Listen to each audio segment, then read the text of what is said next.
అందరికీ జై భీమ్. జై భీమ్రా భారత పార్టీ మార్కాపురం జిల్లా అధ్యక్షుడిని. నా పేరు దర్శి వెంకటేశ్వర్లు. ఈ మధ్య సోషల్ మీడియాలో రాజేష్ మహాసేన మాట్లాడుతూ జడా శ్రవణ్ కుమార్ గారిని, హర్ష్ కుమార్ గారిని, సునీల్ కుమార్ గారిని వీరిపై వాడు వీడు అని సంబోధిస్తున్నాడు. రాజేష్ మహాసేన గారు, మీరు మాట్లాడే విధానంలో వాడు వీడు అంటాం ఇది కరెక్ట్ అయిన పద్ధతి కాదు.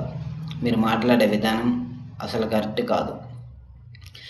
ఒక హోదా నుంచి, ఒక ఎంపీ నుంచి హర్ష్ కుమార్ గారు, ఒక జడ్జి నుంచి జడా శ్రవణ్ కుమార్ గారు, ఒక డీజీపీ నుంచి సునీల్ కుమార్ గారు, వారిపై మీరు మాట్లాడే విధానము వాడు వీడు అని సంబోధించడం ఏమాత్రం కరెక్ట్ కాదు.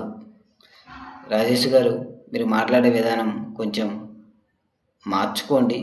మీరు మాట్లాడే విధానంలో ఏ విధంగా మాట్లాడుతున్నారో సరే, ఒక ఇష్యూ జరిగింది, ఆ ఇష్యూ అట్లా మీకు ఆ ఇష్యూ గురించి అనుమానం ఉంది అంటే ఆ ఇష్యూలో వీళ్ళకి భాగం ఉంది అనేసి అనుమానం ఉంది.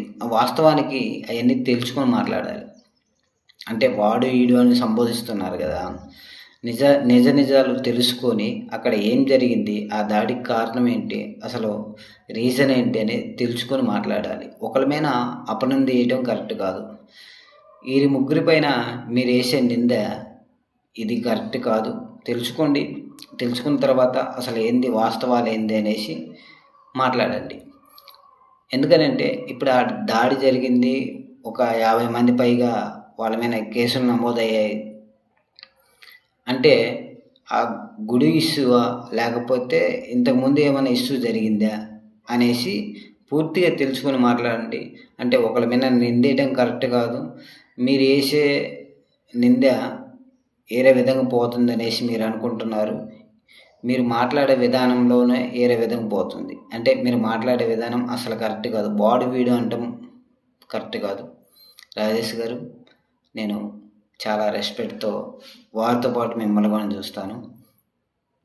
కొంచెం మన అనే భావం అందరిలో ఉంటుంది కాబట్టి, మాలో కూడా ఉంది కాబట్టి మేము వాళ్ళని చాలా చాలా గౌరవంగా, చాలా ఆప్యాయతంగా మన దళిత జాతిలో ఉన్నటువంటి మెయిన్ పిల్లర్ల స్తంభాల్లాగా వాళ్ళని మేము ఆరాధిస్తున్నాం. మీరు వారిపై భావన, ఈ మాట తీరు కరెక్ట్ కాదు. ఇప్పటికైనా మార్చుకుంటారని కోరుకుంటున్నాం. జై భీమ్, జై భారత్.